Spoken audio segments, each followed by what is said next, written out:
You know how it is. You prep for hours to go out of town for a week or so. Everything's working great when you leave, and then when you come back, something's broken. Well, this year, turns out it was time for the heater and the vault to go out. This year's SHOT Show Roundup is here, and we have a fair amount of news to cover. Garand Thumb takes out Herrera's eye, and in retaliation, Herrera takes Mike's soul, and Braden, Jared, and the GOA run a train on the ATF. Heard from many of you that I'm just not in your feed anymore, and that people that make a habit of pissing in people's Cheerios on a regular basis, they end up with all the system glitches that do this sort of stuff. Sheer coincidence, of course. You guys all saw the buzz this week. YouTube is being held hostage yet again by another megalith of an advertiser, and a lot of firearms channels are adversely impacted. This channel is quite substantially impacted. Go down to the description box and find my email list, please, so that I can get in contact with you should we need to use alternative platforms. I only send emails when they're necessary. So, the cool stuff I saw at SHOT Show. Actually, there was a lot going on this year.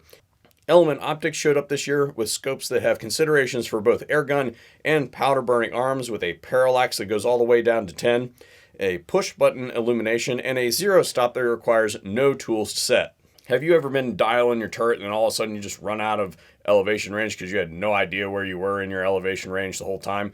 Well, this thing comes with a mechanical clock that points out at a separate set of indication marks that tells you where you're at in your elevation range at all times. Caliber Armor brought their new special threat plate, and this is a proprietary alloy core that they wouldn't tell me about, but that's all right.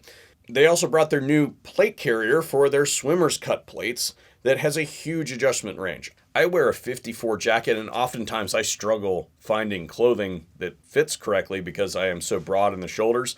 But the other gentleman that was in the booth with me at the same time was wearing a 45 suit jacket, and we were both able to get into that plate carrier without there being any of these strange idiosyncrasies that occur when you put fat people in skinny people clothes. If that's interesting to you, then make sure you go check out the affiliates page before you go over there. Speaking of the affiliates page, it is time in this video for me to issue an apology. Powertac has sponsored the channel for almost a half year now, and I failed to make it over to their booth.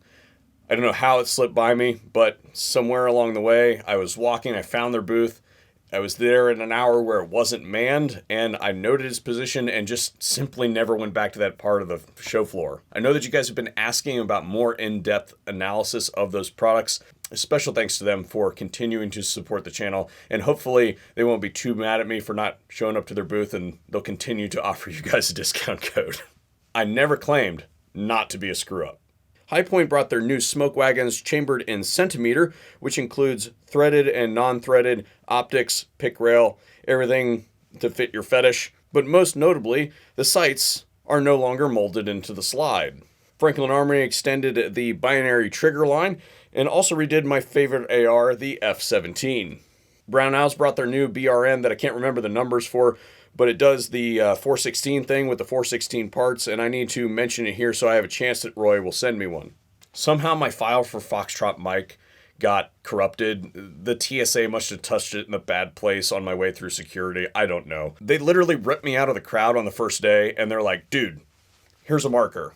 Go over to the wall and write your name on something so that we remember to send it to you when we get back. And I will tell you this, I'm very much looking forward to reviewing this product because I got to do the engineering dive. It's like a gun nerd's wet dream. Fiocchi did a lot this SHOT Show, unleashing its knockdown line, which is an all-copper deep penetration load, and they expanded their high-performance line to include 5.7 and 4.6.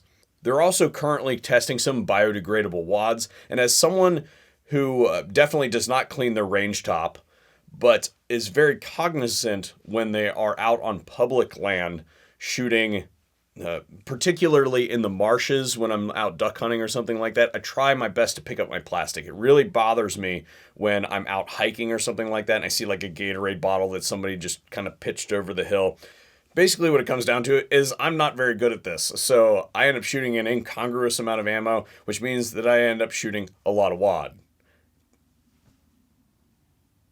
Blade Tech kills one of the only products that was worth a damn at Blackhawk with their tech mount. This is a two-piece quick connect mount that offers adjustment in 10-degree increments. Speaking of holsters, Mission First debuts its light-bearing holster that doesn't lock on the light. So it doesn't matter if you have a light on your pistol at all or if you have a different light than you usually use. Solid lockup achieved. I stopped by Hatsan to really see two things. First was the pile driver now comes in .62 caliber, which is absolutely ridiculous, by the way. And they have a new pistol that can become an SBR that isn't an SBR because it's an air gun. You will never get this, you will never get this, la la la la la. Single and double tank, and you should see these items coming soon to the channel. I stopped by Zenith to commend them on their great work, as you saw in the video we published on the ZF5, and I noticed that they are now shipping factory AOWs for those of you who do the NFA thing and want a little door gun. Global Ordnance is poised to break the internet with short Strybogs, 22 Strybogs, adjustable Strybogs, and now long Strybogs. Yes, they are doing carbine versions, which surprisingly is the one that I wanted after holding it. They also have some new pistols coming in, a fixed barrel threaded 22, which holds significance for any of you that know about cans, and a Makarov that isn't a single stack, low capacity novelty. Olympus Arms brought their Vulcan recoilless rifle, which is a long recoil design chambered in .308, which is surprisingly amazing and has no dirty internals regardless of the amount of ammunition that you shoot, and the recoil impulse is nothing more than the weight of the assembly shifting balance within the weapon. Henry came to SHOT Show this year, which is not something they normally do. They brought several toys to show, but the one that everyone was talking about was that they have now started bringing that Henry quality into semi-guns. Tell me that this 9mm carbine doesn't look like some sort of BAR. The magwell will be interchangeable for different magazine patterns as well as their own, and they assured me that this is step one with other more powerful models on the horizon. Now every year there are a few companies that show up to SHOT Show that just simply have BDE. Basically, Midwest Industries walked into this event and mushroom stamped everybody who makes AK accessories. First, the Alpha stock, which does just about everything that you could possibly want a pick round mounted stock to do. So it's not specifically AK, but it is geared with AK considerations like cheek height. There'll be a full synopsis coming out on this product in relative short order as soon as I get one.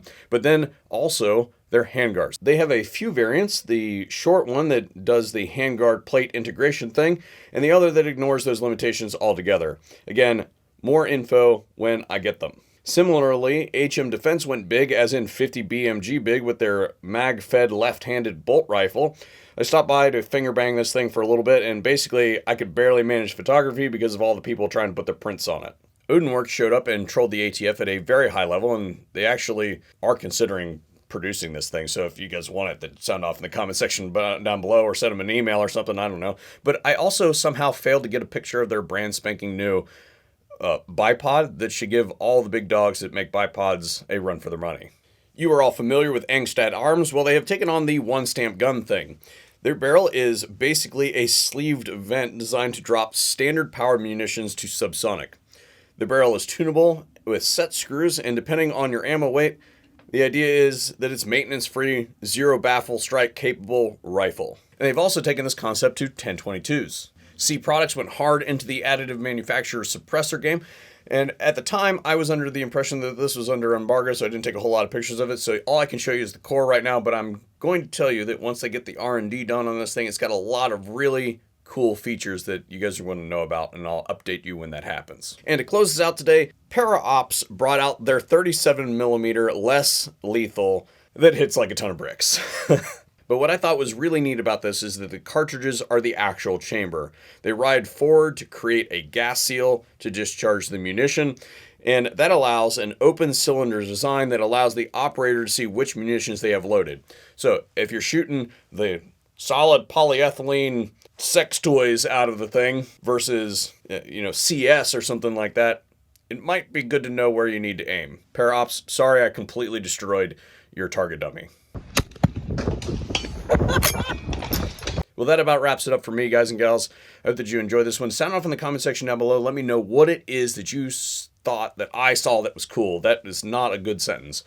But it's time for me to go back to bed for about a full week. Regularly scheduled programming will return this week. And special thanks to our Patreon and Subscribe Star members, as well as our channel members here at YouTube that help keep the lights on.